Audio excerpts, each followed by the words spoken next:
Before we begin, viewer discretion is strongly advised. The following is for educational and entertainment purposes only.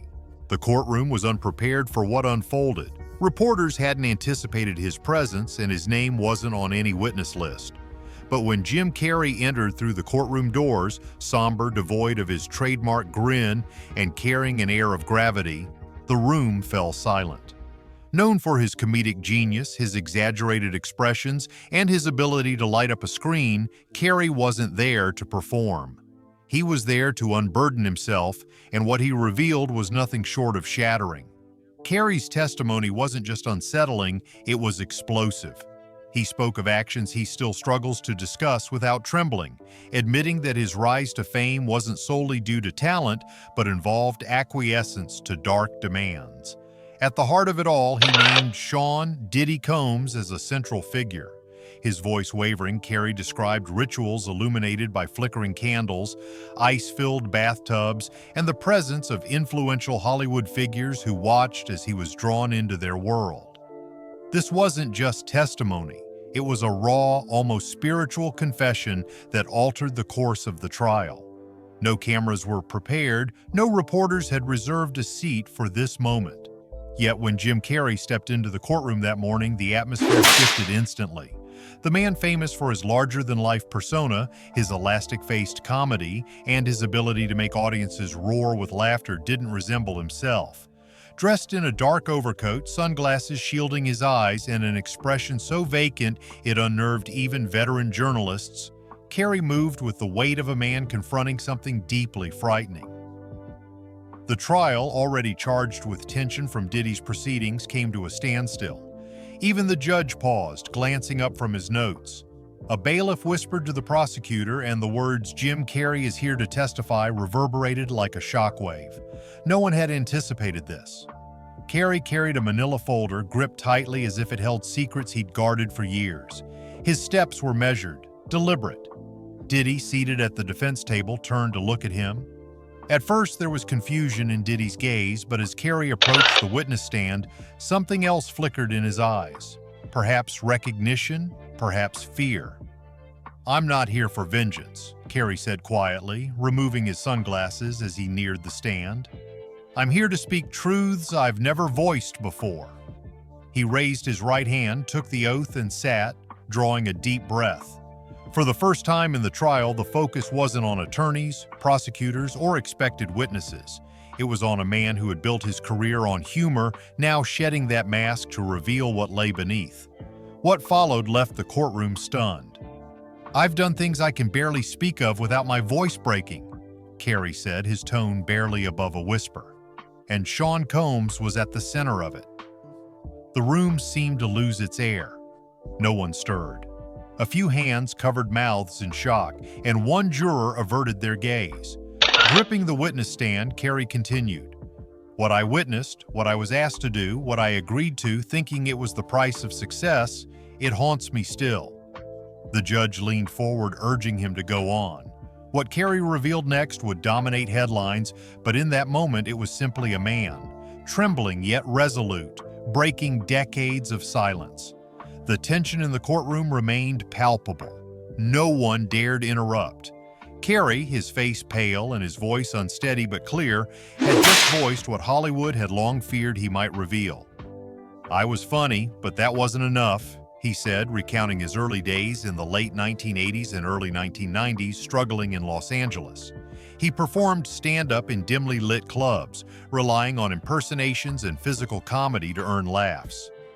"I just wanted to succeed," he said, "and I was told there were people who could make that happen."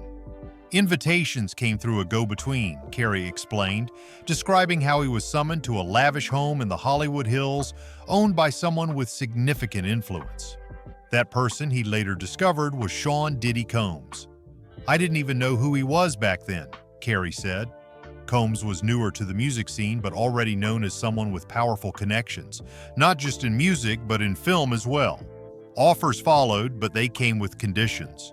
Carrey was told that to gain visibility, he needed to attend specific gatherings, meet certain individuals, and if asked, comply with their expectations. "At first, I thought it was just networking, rubbing elbows," he said. But then it was made clear, if I wanted access to certain auditions, I had to go through Diddy. His voice faltered as he admitted, "And I did. I went through him." The courtroom remained hushed. Carrey recounted a call from a manager he was eager to impress, who mentioned a major role on the horizon. "He told me I was talented, but others were ahead of me unless I made the right connections," Carrey said. That connection led to an encounter with Diddy, not a professional meeting, but something far more unsettling. "I bathed with Sean Combs to secure a role," Carrey stated, his words landing like a shockwave. Even the stenographer hesitated briefly as she recorded the testimony. He described being led to an opulent suite where Diddy awaited, the room dimly lit with candles, a bathtub already filled. "They called it a cleansing ritual," Carrey said, staring at the table. "I was told I had to shed my old self to be taken seriously in the industry. It was humiliating, but I thought it was the price of success." The judge allowed the testimony to proceed, noting its relevance to establishing a pattern of coercion and behavior. Carrey emphasized that no overt threats were made, but the pressure was unmistakable. "It wasn't 'do this or else,'" he said. "It was 'do this or disappear into obscurity.' I felt like Diddy held the only key to the door." He paused, then delivered a line that echoed through the room. "Hollywood didn't just break me, Diddy owned me." Even the most hardened observers struggled to conceal their unease. No one had anticipated that Jim Carrey, a global symbol of humor and whimsy, would reveal something so profoundly disturbing, yet his voice remained steady, his details precise. Carrey recounted being directed to the suite and asked to disrobe before entering the bathtub where Diddy was already waiting. "He smiled like it was routine," Carrey said. "He told me, 'This is how greatness is forged. You leave your old self behind in the water.'" Carrey hesitated, visibly uneasy, but the onlookers, assistants, industry insiders, even a familiar casting agent stood silently, watching without a word. "I got in," Carrey whispered. "I thought it was some symbolic act, some eccentric artist's ritual." But it wasn't. He described Diddy asking probing personal questions in the bath, about his family, his fears, his boundaries. "It felt like an interrogation for a secret society, like they were gauging how far I'd go to belong," Carrey said. Then came Diddy's final directive. "If you want the part, wash my back." Gasps echoed from the gallery, and even seasoned reporters looked visibly shaken. "I did it," Jim Carrey confessed. "I scrubbed the back of a man I barely knew because everyone around me acted like it was routine, like it was the final hurdle before they handed me the keys to my career." He described stepping out of the bath, being given a robe, and being led to a private room. There, he found a script for the cable guy, a bottle of champagne, and a note that read, "Welcome to the next level." Carrey closed his eyes as he spoke. "That film changed my life, but it broke something inside me too. I realized I didn't make it because of my talent. I made it because I complied." The courtroom was silent, absorbing the weight of his words. What Carrey described wasn't a crime in the legal sense, no overt force, no explicit threats, but it revealed something equally disturbing, a system of psychological manipulation. Diddy wasn't just part of it, Carrey said, his hands trembling. He orchestrated it like a conductor of a twisted symphony. He stared at his hands. "I traded my dignity for a role, and I've been trying to wash that stain away ever since." The courtroom no longer felt like a place of legal proceedings. It was a stage for a raw, long-overdue reckoning. Carrey, still at the witness stand, seemed to bear the burden of countless others who had stayed silent. He leaned forward, his fingers shaking, and began to describe the parties. "They were worse," he said, recounting his first experience at a Diddy party in 1996, a year before Liar Liar cemented his fame. The invitation came discreetly. No address, just a driver instructed to take him to a location. He was told to wear black. "I thought it was a networking event," Carrey said, "but I quickly realized it was something else entirely." He described arriving at a sprawling mansion in the Hollywood Hills where the air was thick with incense and a strange metallic scent. Phones were collected at the door, and non-disclosure agreements were handed out as casually as party favors. "Once you crossed the threshold, nothing felt real," Carrey said. The house was filled with people, models, athletes, directors. Some wearing masks, all avoiding real names, exchanging only knowing nods as if they were part of a shared performance. The mansion wasn't set up for a typical party. It was a maze of candlelit hallways draped in velvet, with hidden rooms and hypnotic music pulsing from unseen speakers. I kept expecting a moment where we talk about projects, Carrey said. Instead, someone offered me a tray of pills and whispered, "Choose your night." He declined, but stayed, admitting, "I was too afraid to leave. I thought walking out would end my career." What he said next made the courtroom shift uncomfortably. Carrey described people being led into private rooms, men and women, some eager, others visibly frightened. "I asked someone what was happening," he said. "They called it the second act." He recounted seeing a young woman, barely 20, stumble out of a room, tears streaming down her face as she clutched her torn dress. No one offered help. No one even acknowledged her. It was like everyone was conditioned to ignore pain, like it shattered the illusion, Carrey said, his voice low. In one of the back rooms, he saw a well-known comedian sprawled unconscious on a sofa, surrounded by 3 men in suits and a woman, all laughing as they took photos, posing with him like he was a prop. At the center of it all was Diddy, Carrey said, moving between rooms like a spectral host. He never lingered long, Carrey noted. He was always watching, always ensuring the right people were doing the wrong things. The courtroom was utterly still. No coughs, no rustling, no footsteps. Carrey concluded the segment with a haunting statement. It wasn't a party, it was a ritual, and the price of entry was your conscience. He gripped the edges of the witness stand, steadying himself as if preparing for a plunge into deeper truths. Despite the pain in his voice, he seemed resolute, determined to unearth the reality he'd buried for years. "You need to understand," he said, his eyes sweeping across the jury.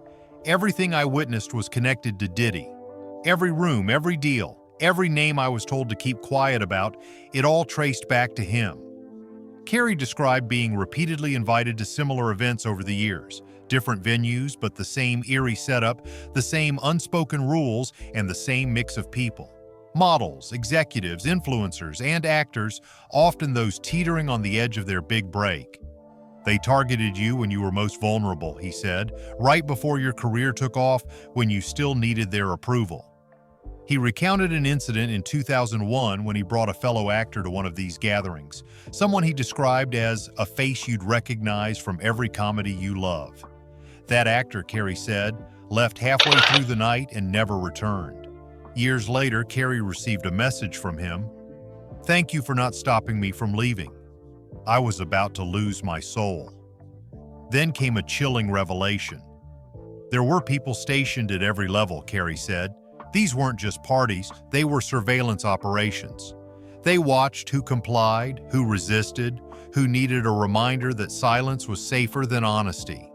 He named agents, producers, and a studio executive who were frequent fixtures at Diddy's events, there not to socialize, but to observe. Sometimes they left with tapes, sometimes with contracts, Carrey said, but the real deals were sealed at night, not in boardrooms, but in bedrooms. Carrey shared a particularly harrowing memory from a 2003 party in a New York penthouse hosted by Diddy. There, he saw a prominent filmmaker lead a young performer into a private lounge. "I knew that kid," Carrey said. "He just signed a deal with a record label. He looked terrified, but no one intervened, not even me." His voice trembled as he admitted his guilt for staying silent. "I told myself it was just how the industry worked, but that's a lie. It never should have been that way." The courtroom felt less like a legal proceeding and more like a public reckoning. "I'm here to say this under oath," Carrey declared, "because I refuse to be complicit any longer. I don't want to sit in interviews talking about Ace Ventura while pretending I didn't see the devil behind the curtain." He emphasized again that the devil was Sean Combs. Some jurors were visibly shaken. One had tears in her eyes. The judge called for a 5-minute recess, but Carrey insisted on continuing. "I need to finish," he said. "I've been silent for too long." The prosecutor nodded silently and Carrey took a deep breath, preparing to reveal the most painful part of his testimony. "The silence was the worst," he said. "I didn't speak up because they made me feel like I was losing my mind." He described years of internal torment even during his peak successes like Bruce Almighty and Eternal Sunshine of the Spotless Mind. I'd smile on red carpets, but at home I'd stare at the walls for hours, haunted by how I got there, he said. When he tried confiding in agents, therapists, or close friends, he was often dismissed. They'd say, "That's just how it is," or worse, "Don't bring that up, it's dangerous." Carrey spoke of recurring nightmares, visions of those rooms, the parties, the bathtub. "I'd wake up sweating, feeling like I was still in that house," he said. "My mind kept replaying it, trying to rewrite it, but it never changed." He began to question himself, wondering if he had consented, if he had chosen this path. But hearing the testimonies of others, like Cassie Ventura and Monique, brought clarity. "They weren't crazy, and neither was I," Carrey said. "They make you feel that way to keep the machine running." His voice cracked as he looked down. "I stayed silent because I was terrified. Terrified I'd lose everything, that they'd come for me, that no one would believe me, that speaking out would confirm the nightmare we all try to forget." He paused, then added, "But I'm not afraid anymore." By this point, the courtroom had transcended its usual function, becoming a space where buried truths were laid bare. Carrey's testimony held the weight of every untold story, every silenced voice. The atmosphere in the courtroom grew heavier, as if the air itself had thickened. No one shuffled papers or murmured. Every gaze was fixed on Jim Carrey, a man once synonymous with boundless joy, now unraveling a chilling narrative that rattled the core of the entertainment industry. He adjusted the microphone, his hands steady now, his voice calm, almost unnervingly so, as if he had rehearsed this moment in silence for decades. "There's a list," he said. He clarified that it wasn't a physical document, nothing tangible to present, but an unspoken truth known to those in Hollywood's inner circles. Everyone knew it existed, he said. The people who always showed up to the parties, who didn't blink when things turned dark, who protected Diddy because protecting him meant protecting themselves. Without naming names at first, Carrey described a recurring pattern. "You'd see the same faces at every event," he said. The same director, the same handler, big-name actors with spotless public images who were always there when the cameras were off. They weren't just attendees, they were gatekeepers. Then he began to drop names. He spoke of an Oscar-winning actor celebrated for portraying virtuous heroes who he claimed attended what he called backroom initiations. He mentioned a prominent daytime talk show host present during an incident where a young dancer collapsed and was carried out with no one offering aid. He also pointed to a well-known music producer who brought fresh talent to these events, promising career breakthroughs in exchange for their silence. But it was when Carrey returned to Diddy that the courtroom turned frigid. Sean Combs wasn't just at the top of the list, he said. He created the list. He didn't just benefit from the system, he designed it, curated it, chose who was in. Carrey described Diddy gliding through rooms, making introductions, giving subtle nods that signaled he's safe or she's in. These moments, he said, were like ceremonies where trust was forged through shared complicity. He recounted a specific scene from 2005 at an estate party. "The upper floors were off limits," he said. "Someone handed me a key card and said, VIP only. I went upstairs and saw a room filled with masks, not for style, but for anonymity. In that room were 5 people you'd know instantly, directors, A-list actors, executives, and at the center was Diddy." Carrey said these individuals weren't merely partying, they were observing, evaluating, deciding who could be trusted, who could be manipulated.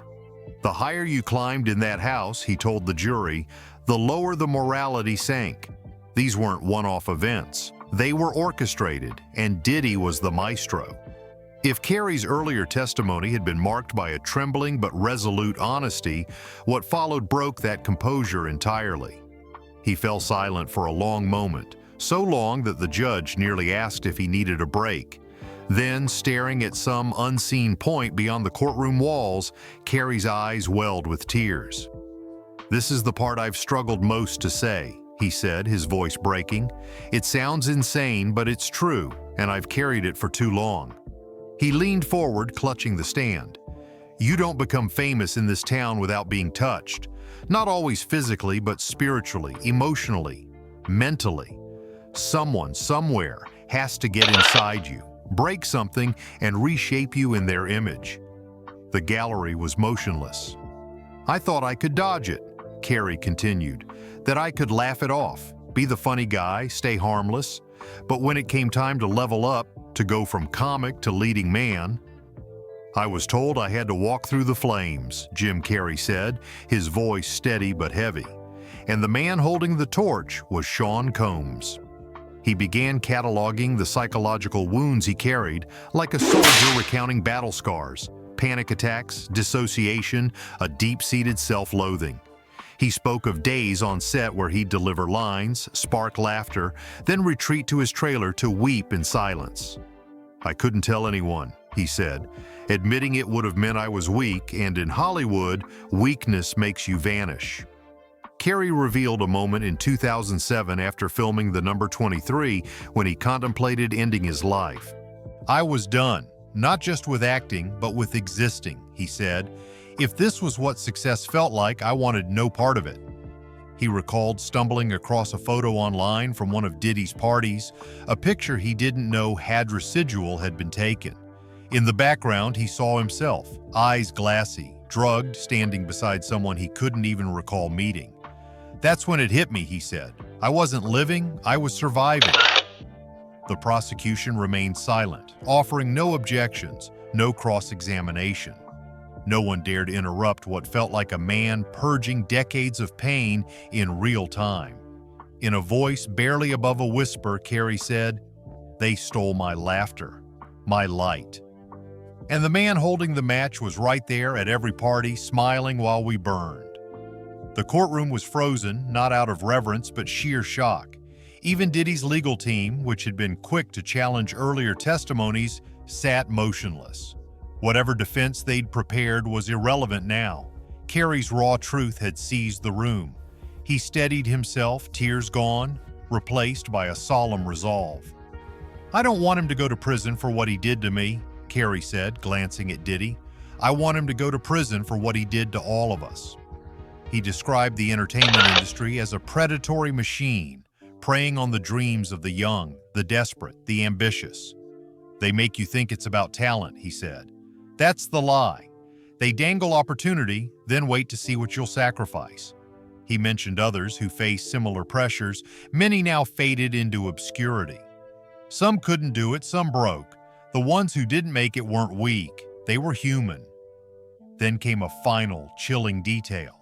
Carrey recounted an incident before the 2000 MTV Movie Awards when someone from Diddy's team sent him a cryptic message, a room number, a time, and instructions to show up clean, no cologne, just vulnerability.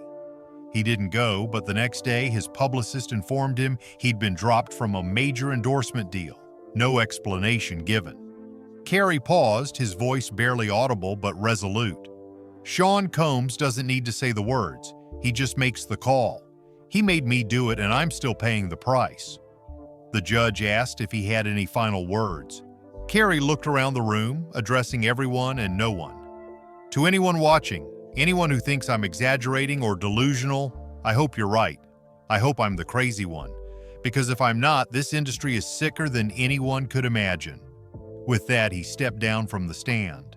There was no applause, no commotion, just the reverberation of a truth that had shattered the silence protecting the powerful. As he left the courtroom, reporters didn't swarm him or beg for selfies.